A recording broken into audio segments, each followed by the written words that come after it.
जा रहे हैं जेईई मेन 2016 का केमिस्ट्री पेपर, ठीक है। और इसमें हम कोड जी के हिसाब से नंबरिंग करेंगे, ठीक है ना। तो ये आप कोड जी के हिसाब से देख सकते हैं। जेईई का अगर हम एनालिसिस करें कि इस साल जो है जेईई का पेपर केमिस्ट्री का कैसा आया, तो केमिस्ट्री का पेपर जो है हम दो हिस्सों में बांट के देख सकते हैं कि कुछ क्वेश्चन जो है फिजिकल के क्वेश्चन बहुत ही आसान आए थे। इस बार थोड़ा सा एक फ्लक्चुएट ये हुआ है कि एनसीईआरटी बेस्ड कुछ डेटाबेस क्वेश्चन है इसके अंदर, ठीक है। तो एक आध क्वेश्चन में बच्चे को प्रॉब्लम आ सकती है क्योंकि फैक्चुअल क्वेश्चन थे सीधे एनसीईआरटी से। अगर हम तीनों सेक्शन में डिवाइड करें, ठीक है, physical, inorganic and organic plus organic, तो क्वेश्चन का ब्रेकअप इस तरीके से था: 11 question from physical chemistry, 10 question from inorganic chemistry and 9 questions were from organic chemistry. तो अगर फिजिकल और इनऑर्गेनिक का वेटेज देखें तो ये 21 जो है क्वेश्चन इससे थे और 9 इससे, तो ये लगभग हो गया हमारा 70% वेटेज फिजिकल इनऑर्गेनिक और ये 30% वेटेज, ठीक है। ये चीज वेरी करती रहती है, तो कोई वैसे हम रफली मानते हैं कि 1/3 पोर्शन जो है हर एक आता है, एक आध क्वेश्चन जो है इधर उधर फ्लक्चुएट कर जाता है। अगर हम 11th और 12th में ब्रेकअप देखें इसका, ठीक है, तो 13 question were from 11th syllabus and 17 questions were from 12th syllabus. तो यहाँ भी रफली एज एक्सपेक्टेड ये लगभग 40% के आसपास आता है और ये 60% के आसपास आता है। तो जेईई ने लगभग उतना ही परसेंटेज दिया है, ऑलमोस्ट थोड़ा सा 60 से कम है 11th और 12th में, ठीक। तो अब हम डिस्कस करने जा रहे हैं कोड जी में chemistry paper. 61 number, which one of the following is false statement. अब इसमें जो सबसे पहला स्टेटमेंट है, ice found by heavy water sinks in normal water. इसका मतलब ये है कि हेवी वाटर जो आइस है, D2O ice, it sinks in normal water. अब जैसे अगर मैं नॉर्मल वाटर के आइस की बात करूं, ठीक है, तो केजेस लाइक स्ट्रक्चर होता है and it floats on the normal water.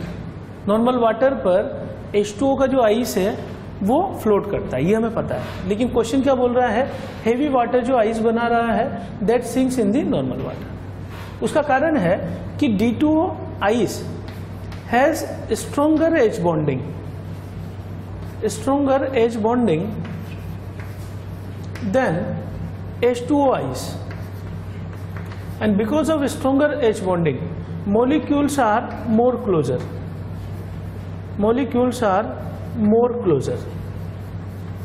And when molecules are more closer, density is high. और density high होने की वजह से it sinks in the normal water. तो this statement is correct. हमें आइडेंटिफाई करना है false statement. सेकेंड है, water is oxidise to oxygen during photosynthesis. ये हम सबको पता है कि CO2 प्लस वाटर, और जब लाइट अगर इस पे आती है तो that is process is photosynthesis, और इसमें ग्लूकोज बनता है और साथ में ऑक्सीजन गैस इज रिलीज्ड। तो water will release oxygen gas. अब हम अगर ऑक्सीडेशन स्टेट देखें तो H2O is oxygen is -2 state and in O2 oxygen in 0 state. -2 से 0 में जा रहा है, this process is oxidation in terms of water. तो हमें कह सकते हैं कि water is oxidise to oxygen during photosynthesis. तीसरा स्टेटमेंट है कि water can act both as acid and base. तो वाटर के केस में हमें बोलते हैं कि it is amphiprotic. Amphiprotic means H plus ले भी सकता है और दे भी सकता है। या मैं वाटर का आयोनाइजेशन देखूं तो water gives H plus and OH minus. H plus देने वाला एसिड होता है और OH माइनस देने वाला बेस होता है। तो it can act both as acid and base. तो ये स्टेटमेंट भी सही है। इसके बाद हम चौथा स्टेटमेंट देख रहे हैं कि water has extensive intramolecular H bonding in condense form. Condense form का मतलब है कि when more molecules are associated with each other, ठीक है। तो वाटर में जो मॉलिक्यूल के जुड़ने की वजह है, अगर हम वाटर में या आइस में स्ट्रक्चर देख लें तो आइस में स्ट्रक्चर होता है इस तरीके से, and this bond is H bond. अब जब दो मॉलिक्यूल के बीच में H बॉन्ड बन रहा है तो this bond is called as intermolecular H bond. ठीक है, तो कंडेंस फॉर्म में जब वाटर होगा तो इसमें intermolecular H bonding is found, जबकि ये क्वेश्चन में क्या बोल रहा है, intramolecular H bonding. So this statement is false. Numbering यहाँ पे 1 2 3 4। So correct answer would be, that means कि false statement is fourth statement. हमें स्टेटमेंट छांटना था फॉल्स स्टेटमेंट, तो पहले तीनों स्टेटमेंट सही है, fourth statement is wrong because intermolecular is found while it is written in the question as intramolecular H bonding.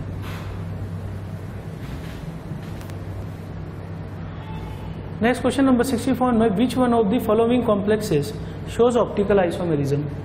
और इसमें हमें 4 कॉम्प्लेक्स दिए हुए हैं, तो ऑप्टिकल आइसोमेरिज्म के लिए हमें देखना पड़ेगा कि which contains plane of symmetry. जिसमें प्लेन ऑफ सिमेट्री होगी वो ऑप्टिकल आइसोमेरिज्म शो नहीं करेगा। ठीक है, तो इसको देखने का तरीका है प्लेन ऑफ सिमेट्री से। तो देखना हम इसमें फर्स्ट वाला कंपाउंड, इसमें हमें एक स्ट्रक्चर बनाना है कि CONH3 4Cl, और यहां से बाहर में जो है Cl को अलग कर दूं प्लस Cl माइनस। ठीक, इस केस में 2 तरह के स्ट्रक्चर पॉसिबल है, सिस और ट्रांस। सिस का मतलब ये है कि Cl Cl, अमोनिया अमोनिया, और यहां ammonia ammonia, both chlorine are at same side, तो हम इसे बोलेंगे सिस। अब मुझे देखना है कि इसमें प्लेन ऑफ सिमेट्री है या नहीं है। अगर मैं ये वाला प्लेन ले लूं तो इसके परपेंडिकुलर अमोनिया है और इधर भी अमोनिया है, तो it contains plane of symmetry, और जिसमें प्लेन ऑफ सिमेट्री होगी this will be called as optically inactive. ठीक, दूसरा जो इसका आइसोमर होगा वो होगा ट्रांस आइसोमर। ट्रांस आइसोमर में Cl अपोजिट डायरेक्शन में Cl, अमोनिया अमोनिया, यहां अमोनिया यहां अमोनिया। अब अगेन मुझे फाइंड आउट करना है ऐसा प्लेन जिसमें सिमेट्री हो, तो मैं ये चारों का प्लेन ले रहा हूं यहां पर, और इसके परपेंडिकुलर में यहां देखो तो अमोनिया और इसके अपोजिट में भी अमोनिया। तो अगर ये वाला प्लेन हम देख रहे हैं तो दोनों तरफ अमोनिया है, that means it contains plane of symmetry, और प्लेन ऑफ सिमेट्री गए तो दिस इज ऑप्टिकली इनएक्टिव। ठीक, तो ये आंसर नहीं हो सकता पहला वाला। दूसरा वाला देखना है, इसमें 2 तरीके से पॉसिबल है। जैसे पहला मैं बनाता हूं CO, यहां से NH3, इसके बाद ये NH3, ठीक है, इसके बाद यहां NH3 Cl Cl Cl। ठीक, उसके बाद हम देख सकते हैं यहां पे दूसरा जो स्ट्रक्चर पॉसिबल है वो है CO NH3 NH3 NH3 Cl Cl Cl। अब इस केस में अगर मैं इस वाले स्ट्रक्चर को देखूं तो इस प्लेन को लेने पर इसके परपेंडिकुलर में Cl, इसके परपेंडिकुलर Cl, यानी ये प्लेन में ले लूं तो Cl दोनों तरफ है, दैट मीन्स कि it contains plane of symmetry, तो ये ऑप्टिकली क्या हो जाएगा, इनएक्टिव। ठीक, अब प्लेन ऑफ सिमेट्री इसमें देखने में हमें दिक्कत आएगी। ठीक है, तो प्लेन ऑफ सिमेट्री इस केस में हम ऐसा प्लेन ले लें जिसके दोनों तरफ एक जैसा हमें दिखाई दे। तो एक जैसा दिखाई दे उसके लिए मैं क्या करूं, इसको यहां से काटता हूं इस प्लेन को। अगर मैं इस वाले प्लेन को लेता हूं तो ये क्लोरीन और अमोनिया जो इस प्लेन के परपेंडिकुलर, जैसे बोर्ड का ये प्लेन है तो इस बोर्ड के इस प्लेन में इस साइड क्लोरीन मान लो और पीछे इस बोर्ड के अमोनिया मान लो। तो अगर मान लो मैं इसको ऐसे कट करता हूं तो ये क्लोरीन और अमोनिया उस प्लेन में चले जाएंगे, और फिर उसके बाद ऐसे मैंने कट किया तो फिर या इसको मैं ऐसे कट कर दूं इस साइड में, तो इस प्लेन के इस साइड Cl अमोनिया, इस साइड Cl अमोनिया, यानी इस केस में it also contains plane of symmetry, यानी ऑप्टिकली इनएक्टिव होगा दूसरा वाला भी। यहां देखने में दिक्कत आ सकती है आपको, तो समझ लें एक बार हो कि अगर हम इस प्लेन को लेते हैं, जैसे इसमें हम कौन सा प्लेन ले रहे हैं, ये वाला प्लेन, परपेंडिकुलर क्लोरीन क्लोरीन, तो प्लेन ऑफ सिमेट्री हो गई। यहां पे जो मैं प्लेन ले रहा हूं ये यहां से कट कर रहा हूं, तो यहां से कट करूंगा मैं, तो इस साइड Cl अमोनिया, इस साइड Cl अमोनिया, तो it contain plane of symmetry, so optically inactive. अब हम आते हैं इसके ऊपर। थर्ड में हमें दिया हुआ सिस COEN2Cl2, EN is a bidentate ligand and it is ethylene diamine. इसका स्ट्रक्चर अगर मैं बनाऊं तो इसका स्ट्रक्चर किस तरीके से होगा, दोनों EN मुझे एक साइड जोड़ने हैं, ये EN इस साइड, Cl Cl, तो Cl के रेफरेंस में देखें आप, दोनों एक ही साइड है, ठीक है, तो हम इसे बोलेंगे सिस। और चौथे को भी हम साथ में ड्रॉ कर लेते हैं, इसी का ट्रांस भी दिया हुआ है फोर्थ ऑप्शन में। तो फोर्थ ऑप्शन में जो है ट्रांस, वो कैसे होगा, EN को मैंने यहां बनाया, EN, उसके बाद Cl Cl। तो अब मुझे इन दोनों में डिसाइड करना है कौन सा ऑप्टिकली एक्टिव है। मैं लेता हूं ये वाला प्लेन, अगर इस वाले प्लेन के परपेंडिकुलर देखूं मैं, तो Cl ऊपर Cl नीचे, that means it contains plane of symmetry, और जिसमें प्लेन ऑफ सिमेट्री होगी इट इज ऑप्टिकली इनएक्टिव। तो यह आंसर नहीं हो सकता। सिस को देखते हैं। अब सिस को देखते समय एक गलती ये हो सकती है बच्चे से, क्यों यहां से काट के दो इक्वल हाथ में डिवाइड कर दे, लेकिन ऐसा नहीं है। 3D में जब हम देखते हैं तो ये किस तरीके से होता है वो मैं समझा रहा हूं कि अगर सपोज करो हम यहां से एक ही प्लेन लेते हैं, अब EN को मुझे कैसे जोड़ना है, इस केस में एक EN जुड़ेगा इस तरीके से और दूसरा EN जुड़ेगा इस तरीके से। तो इसका मतलब अगर मैं यहां से इक्वल इस प्लेन को ले लेता हूं तो ये दो इक्वल पार्ट नहीं है। क्यों? क्योंकि ये EN जो है ये जुड़ा हुआ है इस तरीके से ऊपर और दूसरा EN जुड़ा हुआ है इस तरीके से नीचे। तो अगर मैं इक्वल डिवाइड करूंगा तो ये दोनों पार्ट एक दूसरे के मिरर इमेज नहीं हो सकते, ये ऊपर की साइड, ये नीचे की साइड, है ना। यानी यहां से मैं डिवाइड कर रहा हूं तो एक EN तो यूं लगा हुआ है और दूसरा EN इस तरीके से लगा हुआ है, एक ऊपर की तरफ और एक नीचे की तरफ। तो this does not contain plane of symmetry, और प्लेन ऑफ सिमेट्री नहीं है तो दिस इज ऑप्टिकली एक्टिव। तो आंसर हमारा होना चाहिए 64 का थर्ड आंसर, यानी कौन सा आंसर होगा, सिस वाला थर्ड, ठीक है ना, जो कि आप यहां से देख सकते हैं। चलिए क्वेश्चन नंबर 65 में हमसे बोला गया है, two close bulb of equal volume containing an ideal gas initially at pressure Pi and temperature T1, ठीक है, and they are connected through a narrow tube of negligible volume. This is the tube which is connecting these two bulbs. Initial pressure is Pi, volume of container are equal VV and temperature is T1 T1. Now it is saying the temperature of one of bulb is then raised to T2. हमने क्या किया, एक bulb का temperature T1 रखा और दूसरे को race करके T2 पर कर दिया। Now it is asking then raised to T2 the final pressure PF is. अब दोनों कंटेनर में PF हो गया है, अब हमें निकालना है कि PF कितना होगा, ठीक। चलिए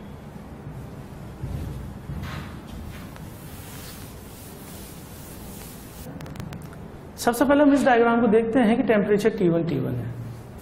अब मान लो एक ट्यूब, ये दो बल्ब रखे हुए हमारे पास, दोनों में प्रेशर सेम ही होगा क्योंकि ये ओपन है ट्यूब, ठीक है। तो अगर यहाँ PI है तो यहाँ भी PI होगा, volume V volume V, temperature T1 T1। Now the gas is distributed in these two container equally, ठीक। मैं कह सकता हूं कि अगर मुझे N टोटल निकालना हो तो from PV is equal to nRT, P initial volume is 2V upon RT1। अब क्वेश्चन ये है कि मैंने 2V क्यों यूज किया है, क्योंकि जो गैस का डिस्ट्रीब्यूशन है वो इस पूरे कंटेनर के अंदर है, ये ओपन ट्यूब है, तो जो वॉल्यूम गैस ऑक्यूपाई कर रही है the volume occupied is 2V, पूरे वॉल्यूम को मुझे कंसिडर करना पड़ेगा इसे। अब अगली बार क्वेश्चन में बोला गया है कि अगर हम एक बल्ब को यहीं रखें T1 पर, ठीक, और एक बल्ब को हम किस पे रख दें, T2 पर, ठीक है, तो प्रेशर इसका चेंज होना है, ये डेफिनेट बात है। प्रेशर चेंज होकर PF हो गया। अब चूंकि ये ओपन ट्यूब है तो PF अगर यहां है तो PF ही यहां होगा। ऐसा नहीं हो सकता कि एक ही कंटेनर में जो कि एक जगह अलग प्रेशर हो दूसरी जगह अलग प्रेशर हो, तो मुझे प्रेशर तो एक ही कंसिडर करना पड़ेगा, जो मैंने कंसिडर किया PF। अब होगा ये कि अगर आपने T2 बढ़ा दिया है तो कुछ गैस इधर चली जाएगी, ठीक है, कुछ गैस इधर चली जाएगी, तो मैंने ये मान लिया कि N1 मोल यहां है और N2 मोल यहां है, ठीक ना। होगा क्या, इसे हमने गर्म किया तो some amount of gas is transferred into this container, ठीक है, गर्म करने पे गैस एक्सपेंड होगी, ठीक है। चलिए, लेकिन अगर मैं इन दोनों के मोल का सम लूं N1 प्लस N2, तो this sum should be equal to N total as previous N total, क्योंकि मोल तो कांस्टेंट रहेंगे ना गर्म करने पर भी। अब मुझे देखना है कि N1 कितना होगा। N1 अगर मैं यहां से देखूं तो PV is equal to NRT लगा रहे हैं इसके ऊपर, तो P final into V, container का वॉल्यूम V यहां पर इसका, अपॉन R, और टेम्परेचर इसका T1।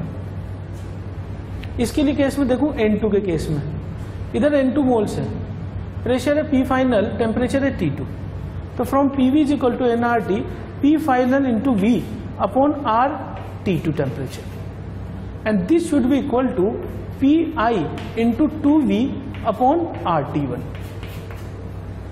हम इसको सोल्व कर लें तो वॉल्यूम को कैंसिल आउट करके मैं लिख सकता हूं PF upon T1 plus PF upon T2, मैंने कैंसिल आउट कर दिया है, R इधर से, R इधर से, R इधर से, V और V, तो ये बराबर होना चाहिए 2PI अपॉन T1। अगर हम इसका एल्शियम ले लें तो PF into T1 plus T2 upon नीचे आएगा T1 T2 बराबर 2PI अपॉन T1। T1 से T1 कैंसिल आउट किया, इसको मैं आगे ऐसे लिख सकता हूं कि P final is equal to, P final is equal to, यहां से मैं इसको लिख सकता हूं 2PI अपॉन, यहां कर दूं मैं इसे into T2 upon T1 plus, ये हमारा आंसर होगा P फाइनल का, और यहां पर ये दिया हुआ है, this is given as answer number 4, ठीक है। तो this was question 65। Question number 66 में what is given, the heat of combustion of carbon and carbon monoxide are given as -393 and -283 respectively. The heat of formation in kilojoule of carbon monoxide is asked. अब मैं इसको फार्मूले से भी कर सकता हूं कि अगर मुझे कंबशन का आइडिया है तो कंबशन रिएक्शन लिख के फार्मूले से भी किया जा सकता है, या फिर हम सीधा मैथमेटिकल टूल यूज करके भी कर सकते हैं। तो इसका सॉल्यूशन देख रहे हैं। मैं सबसे पहले heat of combustion of carbon देख रहे हैं। कंबशन का मतलब ये कि कार्बन के एक मोल को मुझे जलाना है ऑक्सीजन की हेल्प से एक्सिस में, and it will form CO2. This is first reaction. I am writing heat of combustion of carbon, and this energy is given as delta H1 is equal to -393.5. दूसरा है heat of combustion of carbon monoxide. तो carbon monoxide is combusted again in excess of air, and it will form CO2 gas. Delta H2 is given as -283.5 kilojoule पर मोल. Unit का खास तौर से ध्यान रखना होता है थर्मोकेमिस्ट्री के क्वेश्चंस में, ठीक, किलोजूल पर मोल। अब पूछा क्या जा रहा है, the heat of formation of carbon monoxide. Formation का मतलब है कि हमें CO बनाना है, और किससे बनाएंगे, स्टूडेंट फॉर्म में कार्बन ग्रेफाइट। यहाँ भी कार्बन जो है यहाँ मेंशन किया जाना चाहिए था क्वेश्चन में, मैं देख लेता हूँ। कार्बन, ये क्वेश्चन की कमी मान सकते हैं, सिर्फ कार्बन लिख दिया है, क्वेश्चन में ग्रेफाइट लिखा जाना चाहिए था, क्योंकि जो हम स्टैंडर्ड स्टेट में लेते हैं कार्बन का एलोट्रोपिक फॉर्म, वो ग्रेफाइट ही लेते हैं, ठीक ना। तो अगर डायमंड अगर मैं मान लूँ तो गलत हो जाएगा ये, ठीक। तो हमने इसे कार्बन को कौन सा माना है, ग्रेफाइट, ठीक है। वैसे ये मेंशन होना चाहिए था, क्वेश्चन में दिया हुआ नहीं है। तो कार्बन ग्रेफाइट जो है, इसके साथ अगर मैं इसका कंबशन कराऊं तो हाफ O2 के साथ ये CO, और इसके लिए मुझे डेल्टा H3 बनाना है, ठीक। अब अगर मैं इसे नाम दे दूं इक्वेशन 1, 2, 3, हमें देखना है कि हम 3 को कैसे ला सकते हैं। तो 3 लाने का तरीका क्या होगा, 3 इज इक्वल टू, मैं लिख सकता हूं 1 - 2। ध्यान से देखें, ये लाने के लिए अगर इसमें से ये माइनस कर दूं मैं, ठीक, इसमें से माइनस करूंगा तो CO2 इसमें से माइनस होकर इधर हो जाएगा, CO इस साइड आ जाएगा माइनस कर रहे थे।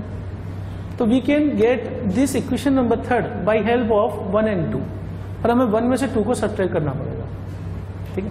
तो मैं लिख सकता हूं कि delta H3 is equal to delta H1 minus delta H2। अब सिंपली इनका डेटा जो दिया हुआ है क्वेश्चन में वो रख देते हैं, 393.5 माइनस और माइनस 283.5, और ये आता है 283.5, ये लगभग आता है माइनस 110 किलो जूल पर मोल, और 110 किलो जूल पर मोल इन the question it is first option, तो 110.5 किलो जूल, तो आंसर इसका होगा 1।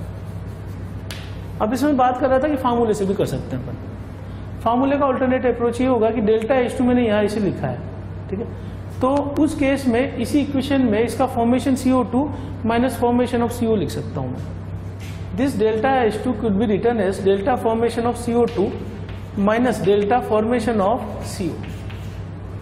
अब डेल्टा H2 अगर इसके बराबर है, ये हमसे पूछा है, अब CO2 का फॉर्मेशन तो दिया हुआ ही नहीं है, but the combustion of carbon is same as formation of CO2, तो यही डेटा मैं सेम ले सकता हूं, यानी इसकी जगह मैं क्या लिख सकता हूं, माइनस 393.5, और ये अननोन रह जाएगा। तो या तो आप फार्मूले से करें, या फिर आप इन्हीं को सिंपल रिलेशन देख के कि 1 2 की हेल्प से मुझे तीसरा लाना है, तो 1 माइनस 2 इज इक्वल टू 3। तो अब हम नेक्स्ट क्वेश्चन डिस्कस कर रहे हैं 67।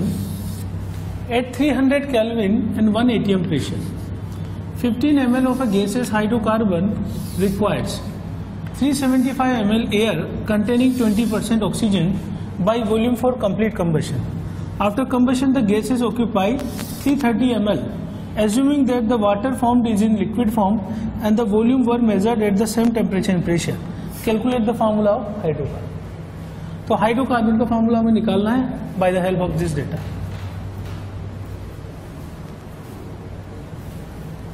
क्वेश्चन में जो गैसियस हाइड्रोकार्बन है, वी आर अज्यूमिंग CxHy। हमें क्या निकालना है, फॉर्मूला निकालना है हाइड्रोकार्बन का, तो we have to calculate x and y, what are the values of x and y। अब क्वेश्चन में बोला जा रहा है कि hydrocarbon is taken as 15 ml, और इसके कंबशन के लिए we are taking air as 375 ml for complete combustion। अब एयर में से कंबशन में जो चीज काम आने वाली है, that gas is oxygen gas, और ऑक्सीजन इस एयर में 20% है। 20% मीन्स 375 का 20% यानी 75 ml oxygen is used for complete combustion. अगर मैं बोल रहा हूं कि air is 375 ml and out of 375 if 75 ml is oxygen, then other gases would be 375 minus 75, 300 ml, which will not take part in combustion reaction। अब जब हम इसका कंबशन कर रहे हैं CxHy का, तो कंबशन किया जाता है by the help of oxygen, ठीक है, and the products are CO2 gas plus water formed. अब वाटर के बारे में क्वेश्चन में बोल दिया है, assuming that the water formed is in liquid form, इसका मतलब ये क्या है, लिक्विड। अब मैं कार्बन बैलेंस करूं, सबसे पहले कार्बन X है, तो CO2 के आगे हमने लगा दिया X, हाइड्रोजन Y है, तो H2 के आगे लगा दिया हमने Y/2 to balance X and Y, carbon and hydrogen. अब ऑक्सीजन बैलेंस करना है, तो यहां कोफिशिएंट आएगा X प्लस Y/4। अब अगर स्टोइकोमेट्रिक कोफिशिएंट में देखूं इसका, तो इसका 1, इसका X प्लस Y/4 और इसका स्टोइकोमेट्रिक कोफिशिएंट X, ठीक।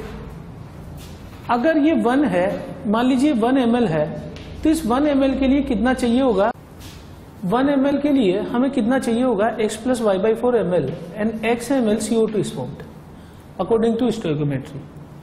अब क्वेश्चन में जो दिया हुआ है 15 ml इज कंबस्टेड कंप्लीटली, तो it will be required as X plus Y/4 into 15 and CO2 form will be X into 15। जो ऑक्सीजन टोटल यूज हुई है वो इतना ml यूज हुई है, and it should be equal to 75 ml। तो ये इक्वेशन 1 बन गई हमारी, X plus Y/4 into 15 is equal to 75, equation number 1। यहां से मैं थोड़ा सोल्व कर लू इसे, तो this is X plus Y/4 is equal to 5, equation number 1। अब पॉइंट ये है कि आफ्टर द कंबशन ये चीज 0 हो जाएगी, ये चीज कंप्लीटली यूज हो जाएगी, ये 0 हो जाएगी। अब हम ये देखें कि बाद में जो CO2 बन गई है, CO2 formed, it is equal to 15x ml। अब जो लास्ट में जो हमारे पास मिक्सचर बचा हुआ है, चूंकि हाइड्रोकार्बन खत्म हो चुका है, ऑक्सीजन खत्म हो चुकी है, CO2 is formed, water is in liquid state, तो इसको कंसिडर नहीं करना हम गैसेस में। अब CO2 फॉर्म इतना ml है, तो साथ में कुछ जो अदर गैसेस हमारे पास थी एयर में, वो ऐसी कैसी पड़ी हुई है, and it is 300 ml from the mixture air. तो total final volume should be equal to 300 plus 15x, और ये जो है बराबर कितना होना चाहिए, ये लिखा है after combustion the gases occupy 330 ml। After combustion the gases occupy 330 ml, मतलब इसका सम होना चाहिए 330। यहां से मैं सोल्व करूं तो x की वैल्यू 2 आएगी, और x की वैल्यू को मैं यहां रख दूं 2, तो y की वैल्यू मेरे पास आएगी 12। यहां से 2 रखें, 3 into 4 12। तो इस हाइड्रोकार्बन का फॉर्मूला होना चाहिए C2H12। ऐसा कोई ऑप्शन हमारे पास चारों ऑप्शन में नहीं है पेपर में, ठीक है। तो this question will be treated as bonus question, ठीक है। तो ये ऐसा क्वेश्चन था केमिस्ट्री के पेपर में जिसमें चारों ऑप्शन में से कोई भी C2H12 नहीं था, तो ये क्वेश्चन उस हिसाब से बोनस हो गया, ठीक है ना। बहुत आसानी से अपन इसका आइडिया लगा सकते थे, जैसे हमने सोल्व किया इसको बहुत लंबा चौड़ा, ठीक है ना। हम एक आसानी से आइडिया लगा सकते थे कि जैसे अगर यहाँ पे 330 है, x के बारे में यहीं से आइडिया लगा सकते थे।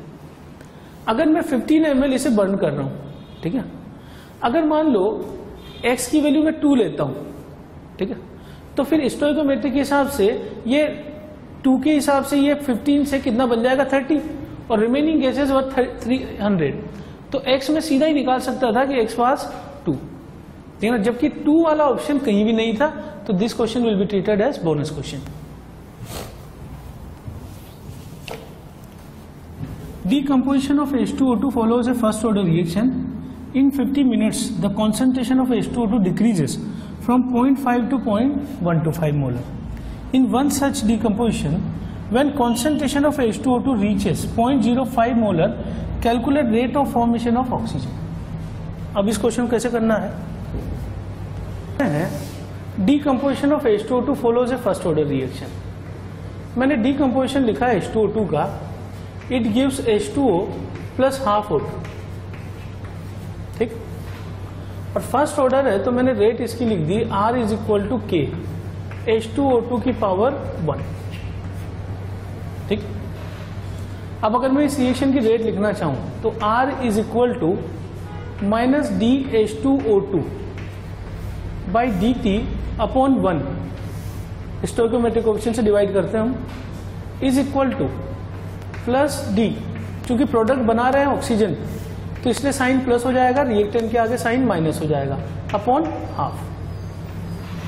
मुझे क्वेश्चन में क्या बोला है कि calculate rate of formation of oxygen gas, मुझे ये चीज निकालनी है, ठीक। अब ये निकालने के लिए मुझे क्या निकालना पड़ेगा, R। अब मैं इसको यहीं से लिख लेता हूं कि dO2 by dt should be equal to 1/2 into R, जो भी रेट आती है। और रेट हमारे पास कितनी आएगी जो हमने यहां लिखा है, तो सबसे पहले मैं R कैलकुलेट कर रहा हूं। R is equal to K H2O2 power 1, क्योंकि फर्स्ट ऑर्डर रिएक्शन है ये, तो ऑर्डर यहां पावर में आएगा। ये बोल रहा है कि when concentration of H2O2 reaches 0.05, अगर H2O2 की कॉन्सेंट्रेशन 0.05 है, इस समय रेट मुझे निकालनी है, तो मेरे पास K अननोन है। R निकालने के लिए मुझे ये चीज निकालनी पड़ेगी पूरी। अब K कैसे निकलेगा वो देखना है। एक इंफॉर्मेशन हमें ये दी है कि अगर टाइम 50 मिनट्स ले लिया जाए तो concentration of H2O2 decreases from 0.5 to 0.125 molar. 50 minute में 0.5 मोलर से 0.125 मोलर हो जाता है। मैं स्टार्टिंग ऐसे कर रहा हूं कि डेटा सिंपल है एक्चुअली। 0.5 से 0.025 होने में, आधा होने में जो समय लगा उसे हम बोलेंगे टी हाफ। अगर मैं इसको और टी हाफ टाइम तक रखूं तो ये फर्दर आधा हो जाएगा 0.0125। तो 0.5 से 0.125 तक होने में समय जो लगा वो लगा 2 टी हाफ के बराबर, 2 हाफ लाइफ के बराबर, and this is given as 50 minutes. यहां से सोल्व करूं तो t half life would be 25। अगर हाफ लाइफ 25 मिनट है तो फर्स्ट ऑर्डर के लिए के का फार्मूला है 0.693 अपॉन हाफ लाइफ यहां पे 25। इसको के को उठाकर मैं यहां रख दूं, मेरे पास के रखने के बाद आ जाएगा is equal to 0.693 into 0.05 upon 25। और इस आर की वैल्यू को मैं उठाकर कहां रख दूं, यहां पर, क्योंकि मुझे निकालना क्या क्वेश्चन के अकॉर्डिंग dO2/dt। अगर यहां रख दिया हमने तो ये चीज आ गई dO2/dt should be equal to 1/2 R मैंने रखा 0.693 इंटू 0.05 अपॉन 25। सोल्व करूं इसे मैं तो ये आ जाएगा 0.693 इंटू 0.025 अपॉन 25, यानी कि 0.693 10⁻³ इसको मैं लिख सकता हूं 6.93 इंटू 10⁻⁻⁴। तो आंसर विल बी 6.93 इंटू 10⁻⁻⁴। और ये हमें ऑप्शन में दिया हुआ है, this is given as option number 3। तो इसका आंसर हो जाएगा 3, क्वेश्चन ऑफ H2O2। ठीक है, तो ये समझ गए होंगे आप किस तरीके से हमने इसको आगे किया। क्वेश्चन में the pair having same magnetic moment. अब अगर सेम मैग्नेटिक मोमेंट निकालना है तो मैग्नेटिक मोमेंट होता है √n into n+2, where n is equal to number of unpaired electron. अब वैसे अनपेयर्ड इलेक्ट्रॉन एग्जैक्टली निकालने के लिए हमें हाइब्रिडाइजेशन भी देखना पड़ेगा, लेकिन इस क्वेश्चन में हम आसानी से यहां से निकाल सकते हैं। जैसे पहला ऑप्शन है कोबाल्ट यहां पे आया +2 स्टेट में, यानी 3d7, और आयरन यहां पर आया +2 स्टेट में, यानी 3d6। तो मैं कैसे भी भरूं, यहां पे कभी भी ऐसा नहीं होगा कि अनपेयर्ड इलेक्ट्रॉन सेम आ जाए, तो this option could not be there, could not be as a answer. इस वाले ऑप्शन की बात करें अपन, क्रोमियम है +2 स्टेट में, तो ये हो जाएगा 3d4। ठीक, और उसके बाद कोबाल्ट जो है वो है +2 स्टेट में। ठीक, तो ये कौन सा हो जाएगा 3d7। अब अपन इसको कैसे भी भरें, यहां पर अनपेयर्ड इलेक्ट्रॉन का नंबर जो है वो सेम नहीं हो सकता इन एनी केस। यहां से मैं बात करूं तो chromium +2 is equal to 3d4 और iron +2 is equal to 3d6। अब यहां पॉसिबिलिटी बन सकती है, Mn में यहां रखूं तो ये Mn+2 is equal to 3d5 और यहां chromium +2 is equal to 3d4। तो ये ऑप्शन भी देखने पे नहीं हो सकता। ठीक है ना, इस ऑप्शन में भी संभावना नहीं है। हम देख लेते हैं क्रोमियम के केस में क्या होगा। क्रोमियम में यहां पे हम देखें ऑक्टाइडल कॉम्प्लेक्स होगा, और ऑक्टाइडल कॉम्प्लेक्स और वीक लिगेंड है यहाँ पे, तो मैं इसको कैसे भर सकता हूं, हमारे पास 4 इलेक्ट्रॉन है, 1 2 3 4, तो 4 भरने के बाद अनपेयर्ड इलेक्ट्रॉन इसमें आ जाएंगे 4। इसके बाद इस पे आते हैं आयरन वाले कॉम्प्लेक्स में, तो आयरन वाले कॉम्प्लेक्स में 3d6 अगर है तो 6 इलेक्ट्रॉन अगर मैं भरूं तो 1 2 3 4 5 और 6। ठीक है ना, मैं बिना बगैर स्प्लिटिंग के बता रहा हूं। ठीक है, तो अगर अनपेयर्ड इलेक्ट्रॉन इसी कंडीशन में ये बॉन्डिंग करेगा, क्योंकि ऑक्टाइडल कॉम्प्लेक्स होंगे sp3d2 दोनों ही केस में, तो अगर ये इसी केस में बॉन्डिंग करेगा तो अनपेयर्ड इलेक्ट्रॉन 4 और यहाँ अनपेयर्ड इलेक्ट्रॉन यहाँ भी 4।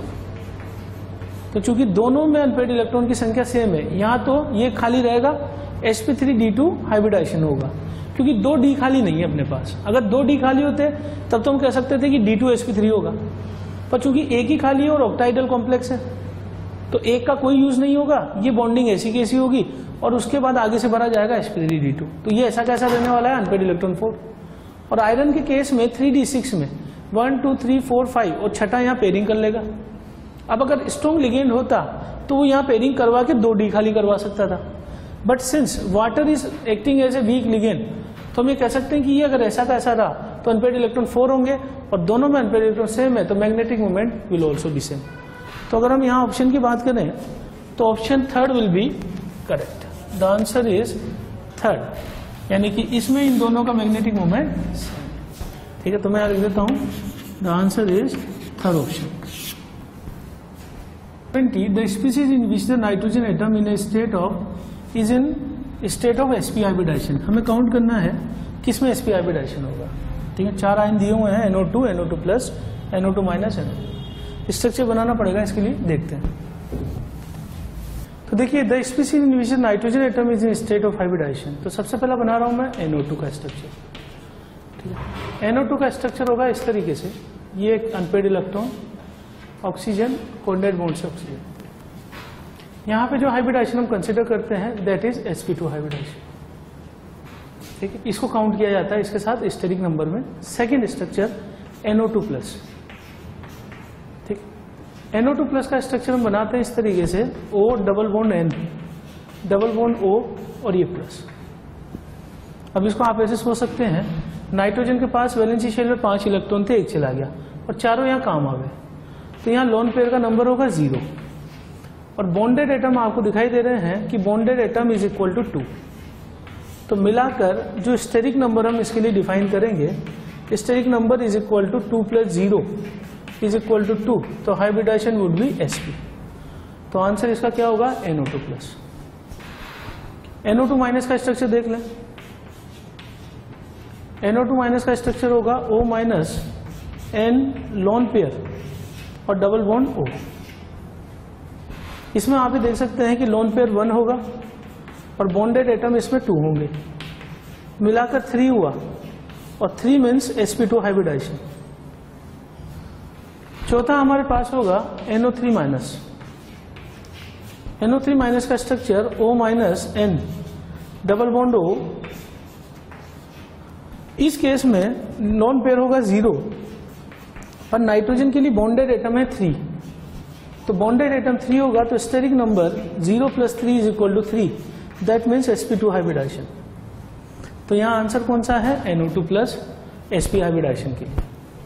Pair in which phosphorus atoms have a formal oxidation state of +3, pyrophosphorous acid, pyrophosphoric, orthophosphorous, pyrophosphorous, pyrophosphorous, hypophosphoric, orthophosphorous and hypophosphoric acid. तो मैंने यहाँ बनाया है पायरोफॉस्फोरस H4P2O5। हाइड्रोजन लेना है +1 स्टेट में, ऑक्सीजन लेना है -2 स्टेट में। अगर हम यहाँ से स्टेट निकालेंगे तो state will be equal as +3, 10 - 4 6 +3। Hypophosphoric acid में निकालें अपन +1, ये माइनस स्ट्रक्चर बनाया हुआ है मैंने यहाँ पे -2। अगर हम इससे सोल्व करें इसे तो फास्फोरस की जो स्टेट आएगी वो आएगी +4, ठीक। पायरोफॉस्फोरिक एसिड H4P2O7, अगर हम इससे सोल्व करें तो यहाँ आएगी +5 और ऑर्थोफॉस्फोरस एसिड में अगर सोल्व करें तो यहाँ आएगी +3। तो इस क्वेश्चन में हमें सबके फार्मूले पता होने चाहिए थे। अगर फार्मूले पता है या स्ट्रक्चर पता है तो हम इनकी ऑक्सीडेशन स्टेट निकाल सकते हैं। तो इक्वल ऑक्सीडेशन स्टेट किसकी है, हाइपोफॉस्फोरिक और ऑर्थोफॉस्फोरस, ठीक है। सॉरी, इक्वल है पायरोफॉस्फोरस एंड ऑर्थोफॉस्फोरस, +3 एंड +3। तो आंसर वुड बी, आंसर अगर अपन टिक करना चाहें तो पायरोफॉस्फोरस एंड ऑर्थोफॉस्फोरस, ये दोनों का ऑक्सीडेशन स्टेट कितना होगा +3। कौन कौन से हैं, पायरोफॉस्फोरस और ऑर्थोफॉस्फोरस। तो इसके लिए स्ट्रक्चर पता होना चाहिए था जिसे हम निकाल सकते।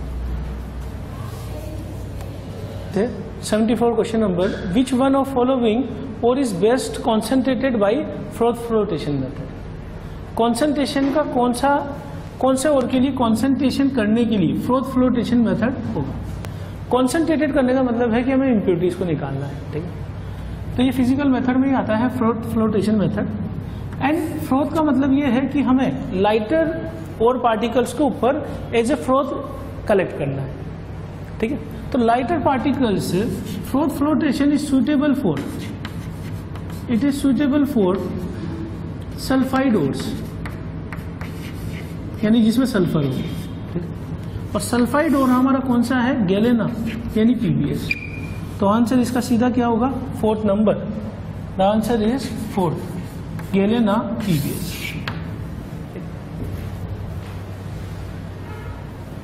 नेक्स्ट क्वेश्चन है 75, which one of the following atom has highest ionization energy. Ionization energy क्या होती है, energy required to remove an electron from outer most shell. ठीक है, तो जितना छोटा एटम होगा उतनी ज्यादा आयनाइजेशन एनर्जी होगी। ठीक है, अब पीरियोडिक टेबल में जब हम लेफ्ट टू राइट जाते हैं तो we know the ionization energy increases in periodic table, और जब हम ग्रुप में नीचे जाते हैं टॉप टू बॉटम तो आयनाइजेशन एनर्जी डिक्रीजेस। पूरे पीरियोडिक टेबल में जो लोवेस्ट आयनाइजेशन एनर्जी वाले एलिमेंट है वो अल्कली मेटल्स होते हैं, तो दीज 3 आर अल्कली मेटल। ठीक है, तो अगर एक रफली आइडिया लगाया जाए तो मैं यहीं से बोल सकता हूं कि since alkali metals have very low ionization energy, the answer would be scandium first number. अब अगर पोजीशन के हिसाब से देखूं मैं, ठीक है, तो लिथियम, सोडियम, पोटेशियम, रुबिडियम, यहाँ बेरिलियम, मैग्नीशियम, कैल्शियम, स्ट्रोंशियम, और यहाँ कैल्शियम के बाद स्कैंडियम इस जगह पर। अब अगर मैं यहाँ इन सब में डिसाइड करूं तो सोडियम, पोटेशियम, रुबिडियम में ज्यादा कौन सा होगा, सोडियम, क्योंकि आयनाइजेशन एनर्जी नीचे जाने पे डिक्रीज कर रही है। और इधर अगर मैं ग्रुप वाइज देखूं तो ज्यादा कौन सा होगा, स्कैंडियम, क्योंकि इधर जाने पे आयनाइजेशन एनर्जी इंक्रीज कर रही है। अब एक्चुअली हुआ ये कि अब इन दोनों में हमें डिसाइड करना है, यहां थोड़ा सा कंफ्यूजन क्रिएट होगा क्योंकि नीचे घट रही है और इधर बढ़ रही है। अब मुझे कंपेरिजन करना है दोनों के बीच में, सोडियम और स्कैंडियम के बीच में, लेकिन यहां पे कौन सी चीज काम आएगी हमारे कि ग्रुप वाइज अगर मैं देखूं तो ग्रुप वाइज जब हम इधर आ गए हैं तो फिर मेजर जो फैक्टर डिसाइड करने वाला होगा वो ये होगा। या फिर किस चीज से डिसाइड करूं कि तीनों अल्कली मेटल हैं और इनका आयनाइजेशन एनर्जी बहुत ही कम होता है, इसकी वैल्यू अराउंड 400 होती है, इसकी 600 के आसपास होती है। ठीक है, तो आंसर कौन सा होगा, scandium. Which of the following compound is metallic and ferromagnetic. Ferromagnetic हम किसको बोलते हैं कि जिसमें मैग्नेटिक मूवमेंट एक ही डायरेक्शन में अलाइन हो और it is very strongly attracted towards magnetic field, इस कंपाउंड को फेरोमैग्नेटिक हम बोलते हैं। ठीक है, अब ये एनसीईआरटी बेस्ड क्वेश्चन था हमारा, जिसमें हमें याद करना था कि the CrO2 is ferromagnetic compound. तो ये सीधा एनसीईआरटी का फैक्ट उठ के आया था जिसे हमें याद रखना था। इस क्वेश्चन में बोला है the a stream of electron from A heated filament was pass between 2 charge plates kept at A potential difference Q। अगर मान लीजिए 2 चार्ज प्लेट है, इनके बीच में पोटेंशियल डिफरेंस हमने V रख दिया है, ठीक है, और हम यहां किसको मूव करा रहे हैं, इलेक्ट्रॉन को। तो पोटेंशियल एनर्जी इनके बीच में जो चेंज आएगा that will be Q into V, यानी ये हो जाएगा E इंटू V, और ये सारी पोटेंशियल एनर्जी किसमें कन्वर्ट हो जाएगी, that is converted into kinetic energy. तो जब हम डी ब्रोगली के हिसाब से देखते हैं तो रिलेशन आता है हमारा lambda is equal to H upon P, जहां हम इसको H अपॉन यहां लिख सकते हैं under root 2m kinetic energy. ये मैंने कैसे लिखा, क्योंकि काइनेटिक एनर्जी क्या होती है, हाफ mv², और इसे मैं लिख सकता हूं half mp², because p is equal to m into v. तो इसको मैं सोल्व कर लूं इधर ले जाके, तो 2m काइनेटिक एनर्जी, और इसे मैं लिख सकता हूं H upon under root 2m kinetic energy is equal to potential energy Q into v. जो Q मैं यहां ले रहा हूं that is E, charge is equal to E। तो रखने पर हमसे क्या पूछा है इसने, what is the value of H by lambda. तो H by lambda should be equal to under root 2m E into v. तो आंसर जो ऑप्शन में दिया हुआ है दिस इज आंसर नंबर 1। ये वाला देख लीजिए, de Broglie H upon P, P को मैंने लिखा 2m काइनेटिक एनर्जी, और काइनेटिक एनर्जी जो इंक्रीज हुई है that is equal to Q into v, it is because of potential difference V। तो यहां रखने पर Q की जगह मैंने E रखा और ये 2m E into V. 18 gram glucose added to 178.2 gram water. अब glucose is a solute and water is a solvent, and this is non volatile solute. The vapour pressure of this aqua solution is. तो यहां से अगर मैं Raoult's law लगाऊं यहां पे, अब देखिए इस क्वेश्चन में कमी क्या है कि इस क्वेश्चन में मुझे प्योर वाटर का प्रेशर दिया जाना चाहिए था, अब प्योर वाटर का जो प्रेशर है, अगर मैं 25 डिग्री पे बात करूं तो इसको हम लेते हैं 24 टोर, और अगर मैं 100 डिग्री सेंटीग्रेड पे बात करूं तो 1 ATM के बराबर लेते हैं 760 टोर। तो इस हिसाब से इनकम्प्लीट क्वेश्चन इसको माना जाएगा। क्यों? क्योंकि जैसे अगर मान लो मैं इस सॉल्यूशन पे राउल्स लॉ लगा दूं, तो राउल्स लॉ ये बोलता है कि PS vapour pressure of solution, vapour pressure of solution is equal to P naught. P naught is vapour pressure of pure solvent, pure solvent into mole fraction of solvent. अब point यह है कि अगर मैं PS निकालना चाह रहा हूं तो P not, mole fraction solvent में कैसे लिख सकता हूं? मोल सॉल्वेंट अपॉन मोल टोटल। मोल टोटल को मैं दो हिस्से में बांट रहा हूं, मोल सोल्यूट प्लस मोल सॉल्वेंट। अब इस क्वेश्चन में मुझसे PS पूछा है, N सॉल्वेंट और N सॉल्यूट में निकाल सकता हूं इन दोनों डेटा से, बट हमारे पास P नोट नहीं है। तो इनकम्प्लीट इंफॉर्मेशन की वजह से हम ये कह सकते हैं कि ये क्वेश्चन बोनस भी हो सकता है। लेकिन अगर मान लीजिए मैं P नोट यहाँ लेता हूँ कि this is taken as 1 ATM, 1 ATM पर अगर ये इसका एटमॉस्फेरिक प्रेशर के बराबर मानो तो 1 ATM इज इक्वल टू 760 टोर। तो यहाँ मुझे मानना पड़ेगा कि ये मिक्सचर बॉईल हो रहा है, और वाटर बॉईल होते हुए, वाटर बॉईल करता है 1 ATM पर, 1 ATM पर बॉईल करता है 100 डिग्री सेंटीग्रेड, तो 1 ATM पर प्रेशर क्रिएट करेगा, इसका मतलब 760 टोर। अब मुझे दो चीजें निकालनी है। तो अगर वाटर को मैं सॉल्वेंट मान रहा हूं तो इसमें नंबर ऑफ मोल्स हो जाएंगे 178.2 अपॉन 18, यानी कि हो जाएगा 9.9 मोल। और अगर मैं ग्लूकोज के मोल निकालना चाहूं तो ग्लूकोज के मोल हो जाएंगे 18 अपॉन मोलर मास 180, यानी कि 0.1। यहां रख के सोल्व करें अपन इसे, तो P नोट की जगह तो मैंने रखा 760 टोर इनटू मोल सॉल्वेंट यानी मोल वाटर जो कि कितना है 9.9 अपॉन नीचे टोटल मोल यानी 0.1 प्लस 9.9 यानी कि ये 10 हो जाएगा, और जब मैं इसे सोल्व करूंगा तो ये आएगा 752.4 टोर, और ये आंसर नंबर 4। लेकिन जैसा कि मैं कह चुका हूं कि क्वेश्चन इनकम्प्लीट है, उसको vapour pressure of pure water दिया जाना चाहिए था क्वेश्चन में, जो कि 24 भी लेकर मैं सोल्व कर सकता हूं, because temperature is not given. तो अगर इसको इस क्वेश्चन के अकॉर्डिंग 760 टोर से सोल्व करवाना है इसे, तो इसको यहां पे लिखना पड़ेगा कि 100 डिग्री सेंटीग्रेड पर। तो विदाउट टेम्परेचर हम इसको इनकम्प्लीट क्वेश्चन मान सकते हैं, और विदाउट वेपर प्रेशर भी इनकम्प्लीट मान सकते हैं। तो ये क्वेश्चन बोनस हो सकता है, otherwise answer is 4। Hottest region of Bunsen flame, Bunsen burner में जो फ्लेम निकलती है, तो बुनसन बर्नर की फ्लेम को हम बोलते हैं, बर्नर की फ्लेम को बुनसन फ्लेम। इस केस में 3 रीजन होते हैं इसमें बेसिकली। इसके 3 रीजन जो है यहां पे अगर हम देखें तो इस रीजन में होता है कंबशन, ठीक, और यहां पर होता है अनयूज्ड फ्यूल प्लस एयर, और इस वाले जोन की जो टिप होती है ये इसका हॉटेस्ट पार्ट कहलाता है। तो मैं अगर इसको डायग्राम से कंपेयर करूं तो this 2 position is a hottest region of the Bunsen flame. तो आंसर इसका क्या आएगा? आंसर इज रीजन 2, और रीजन 2 हमारे पास आंसर है किसमें? ऑप्शन नंबर 3 में। तो आंसर जो है option 3 is the correct answer for hottest part of the Bunsen flame. Question number 84 में the reaction with zinc, the reaction of zinc with dilute and concentrated nitric acid. अब nitric acid की क्या खासियत है कि almost सारे metal को dissolve कर सकता है, ठीक ना, और डिसॉल्व करने के दौरान रिडॉक्स रिएक्शन होती है जिसका रिजल्ट हमें याद रखना होता है, ठीक है। तो अगर मैं यहां से देखूं कि जिंक की रिएक्शन में करवा रहा हूं HNO3 नाइट्रिक एसिड के साथ इन डाइल्यूट कंडीशन, तो it will dissolve zinc metal and forms ZnNO3 whole twice zinc nitrate plus N2O gas is formed.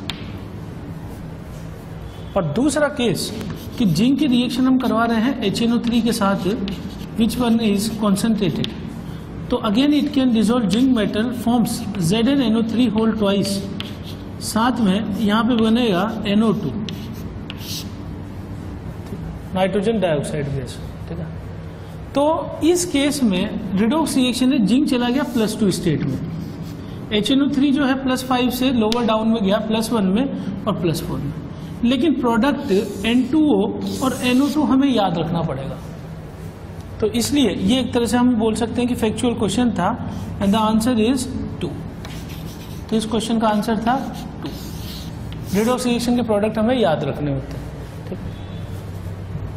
37 for a linear plot of log x/m versus log p in Freundlich isotherm, which of the following statement is correct? Log 1/n appears as intercept, both k and 1/n appears in the slope term, 1/n appears as intercept, only 1/n appears as a slope. इस question के solution में Freundlich isotherm की अगर हम बात कर रहे हैं तो इसका रिलेशन क्या होता है, x/m is equal to k, p की पावर 1/n। दोनों साइड log ले लें तो log x/m should be equal to log k plus 1/n log p। अब हमें ये बोल रहा है for a linear plot of log x/m versus log p, तो मुझे कर्व किसके बीच में बनाना है, log x/m versus log p। अगर इसको y एक्सिस पे ले लूं, इसे x एक्सिस पे ले लूं, तो 1/n will appear as a slope और ये चीज होगी intercept, y is equal to mx plus c से। तो कर्व कैसे आने वाला है, log x/m versus log p का। स्टार्ट करेगा यहां से, this intercept is log k and the slope of curve is equal to 1/n। तो फ्रेंडलिक आइसोथर्म से हम सीधा यहां से कह सकते हैं कि only 1/n appears as a slope, है ना। This was a easy question जिसमें हमें जो है इक्वेशन ध्यान रखनी थी और log लेना था दोनों साइड, ये x एक्सिस ये y एक्सिस। तो y is equal to mx plus c, m is slope, तो slope is only 1/n। Site formed on combustion of lithium, sodium और potassium in axis of air। अब ये तीनों कौन से मेटल हैं, अल्कली मेटल्स। अल्कली मेटल को अगर हम कंबशन करवाएं यानी ऑक्सीजन से रिएक्शन कराएं तो ये एक्चुअली क्या बनाता है, ऑक्साइड, ठीक है। और कौन से ऑक्साइड बनाते हैं ये अल्कलाइन ऑक्साइड बनाते हैं, बेसिक ऑक्साइड बेसिकली। तो अगर मैं यहां से देखूं कि लिथियम, सोडियम और पोटेशियम ये तीनों अलग अलग तरह के ऑक्साइड बनाते हैं। Lithium forms monoxide which is Li2O, यानी इसमें आयन कौन सा है, O-2। Sodium forms peroxide Na2O2, sodium peroxide, और इसमें आयन कौन सा है, O2-2। और potassium, rubidium, caesium forms peroxide यानी कि KO2, इसमें आयन कौन सा है, O2+, O2-। तो बिहेवियर अलग अलग होने का कारण ये है, एक रूल है कि smaller cation stabilises smaller A9 and larger cation stabilises larger A9. तो इसको देखते हुए O-2 के साथ जो केटाइन है साइज के हिसाब से मैं देखूं तो Li+ is smaller than Na+ और उसके बाद K+। तो K+ इतना लार्ज है कि वो O2- सुपर ऑक्साइड आयन को स्टेबलाइज कर देता है अकेला ही। इससे छोटा Na+ है, वो 2 चाहिए किसको स्टेबलाइज करने के लिए, O2- पेरोक्साइड आयन के लिए। और सबसे छोटा लिथियम प्लस है, तो ये इतना छोटा है कि ये इनमें से किसी आयन को, जो बड़े हैं anions are larger, these anions are larger, उनको स्टेबलाइज नहीं कर पाता है। तो ये हमेशा क्या बनाता है, monoxide. Sodium forms peroxide and potassium forms super oxide. So the answer would B Li2O, Na2O2 and KO2। The equilibrium constant of A plus B is equal to C plus D and this is given as 100. आगे बोला है if the initial concentration of all 4 species were 1 molar each, ठीक, calculate equilibrium concentration of D, D मालूम करना है मुझे। अब मैं इसको ये मानता हूं कि T इज इक्वल टू 0 पे बोल रहा है कि सभी की कॉन्सेंट्रेशन ऑल फोर की 1 मोलर 1 मोलर है। अब शुरू में रिएक्टेंट भी और प्रोडक्ट भी है, तो कंफ्यूजन ये होता है कि ये फॉरवर्ड जाएगी या बैकवर्ड जाएगी। तो ये मालूम करने के लिए हम निकालते हैं रिएक्शन कोशिएंट। रिएक्शन कोशिएंट वैसे ही लिखा जाता है जैसे हम K को लिखते हैं, तो Q is equal to C into D upon A into B. अगर मैं इन सब कॉन्सेंट्रेशन को उठा के Q में रख दूं तो इसकी वैल्यू आ जाती है 1। अब हम इन दोनों को कंपेयर करेंगे Q और K को। Since Q is less than K, अब Q अगर K से छोटा हो तो रिएक्शन किधर जाती है? Forward direction. तो इस डेटा से मुझे पता लग गया कि reaction will move in forward direction. अगर फॉरवर्ड जा रही है तो कब तक जाएगी? जब तक इक्विलिब्रियम ना जाए। तो इक्विलिब्रियम आने के लिए मैंने 1 में से x तोड़ा, तो स्टोइकियोमेट्री पे ध्यान दें, 1 1 1 1, तो 1 में से इधर टूटेगा x, दोनों में से एक एक टूटा यानी x x टूटा, इधर बन जाएगा x प्लस 1। प्लस 1 इसलिए कर रहा हूं क्योंकि पहले से 1 था। इधर भी कितना बन जाएगा? x plus 1। अब आप ये समझ लीजिए, शुरू में सारे 1 1 थे, इधर से x टूटा, यहां से भी x टूटा क्योंकि 1 1 की स्टोइकियोमेट्री है, इधर x बना, इधर भी x बना, और पहले से 1 था। हमसे क्या पूछा जा रहा है कि 1 प्लस x यानी d की कॉन्सेंट्रेशन क्या होगी। अब चूंकि इक्विलिब्रियम आ चुका है तो इक्विलिब्रियम आने के बाद मैं k का यूज कर सकता हूं, 100 बराबर। इस क्वेश्चन का इक्विलिब्रियम कांस्टेंट मैं कैसे लिखूंगा? c into D upon a into B. अगर मैं यहां ये वैल्यू उठा कर रख दूं तो 1 प्लस एक्स का whole square upon 1 minus x का होल स्क्वायर आ जाएगा, और यहां से 100 से यहां अंडर रूट लेकर मैं इसको आगे सोल्व कर दूं तो 1 plus x upon 1 minus x is equal to 10। तो यहां से सोल्व करने पे x इज इक्वल टू 0.818। इस 0.818 को मैं उठा के यहां रख रहा हूं, तो मेरे पास d की कॉन्सेंट्रेशन कितनी आ गई? 1 plus X is equal to 1.818, यानी answer is equal to 4 according to question. तो fourth option is correct answer, जैसा कि क्वेश्चन में दिया हुआ है कोड जी में। ये सारे आंसर मैं लगा रहा हूं किसके हिसाब से? कोड जी के हिसाब से। तो हमने क्या देखा है, इस रिएक्शन का K गिवन है, चारों के एक एक मोलर कॉन्सेंट्रेशन दी हुई है, पर रिएक्शन किस डायरेक्शन में जाएगी इसके लिए मुझे क्या निकालना पड़ेगा? Reaction quotient. रिएक्शन कोशिएंट वैसे ही लिखते हैं जैसे हम K को लिखते हैं। जब मैंने Q को लिखकर मैंने इन सब की वैल्यूज यहाँ पुट की तो Q की value 1 I. Since Q is lesser than K, so reaction should move in a forward direction till equilibrium. तो इक्विलिब्रियम लाने के लिए एक में से x खत्म करवा दिया, इधर x बन गया, ये x बन गया। तो D कितना हो जाएगा? 1 प्लस एक्स, क्योंकि 1 पहले से ही। मुझे 1 प्लस एक्स की वैल्यू निकालने के लिए मैंने इन चारों वैल्यू को उठाकर रखा K में। रखने पर x की वैल्यू आ गई मेरे पास 0.1818। इसको मैंने उठा के कहाँ रखा? D में, और D कितना है? 1 प्लस एक्स, तो answer 1.818। The concentration of fluoride, lead, nitrate and iron in a water sample was found to be 1000 ppb, 40 ppb, 100 ppm, 0.2 ppm respectively. This water is unsuitable for drinking due to the high concentration of. अब चारों contamination है water के अंदर, लेकिन एक permit जो हमें बोले कि एक परमिटेबल जो रीडिंग है उससे ज्यादा होगा तो ही वो अनसेफ माना जाएगा वाटर। तो मैं कॉन्सेंट्रेशन वाइज देखूं तो आयरन इज 0.2 ppm,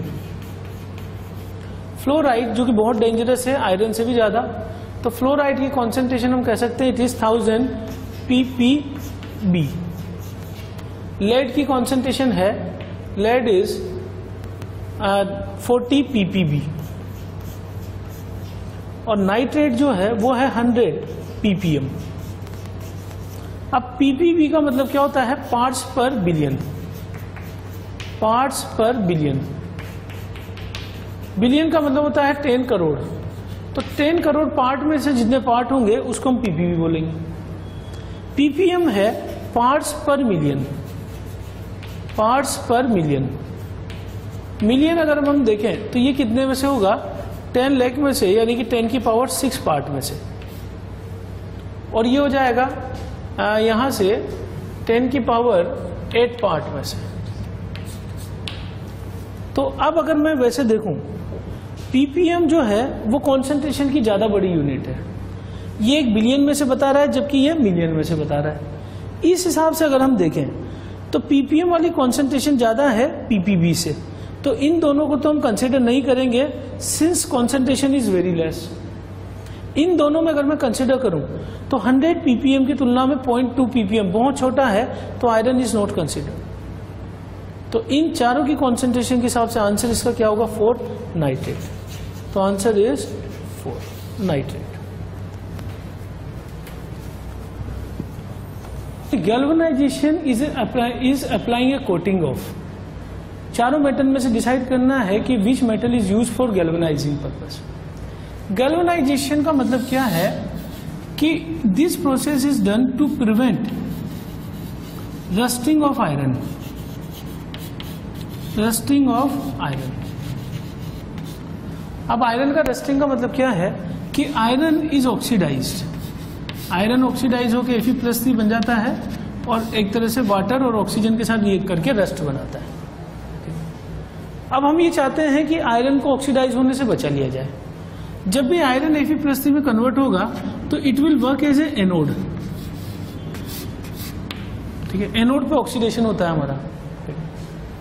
अब एक्चुअली ये चीज हम यूज करते हैं, वैसे नॉर्मल आयरन के लिए यूज करते हैं। जैसे शिप में नीचे आयरन का जो होता है तला, उसके ऊपर हम कोटिंग कर देते हैं जिंक की, ताकि वो बच जाए रस्टिंग से। तो कोरोसिव एक्शन को बचाने के लिए गैल्वेनाइजेशन इज यूज्ड। अब इसमें हम क्या करते हैं कि आयरन के आसपास less more reactive metal zinc की कोटिंग कर देते हैं। तो आंसर इसका क्या होगा? The answer is zinc metal. अब जिंक मेटल लगाने से क्या होगा?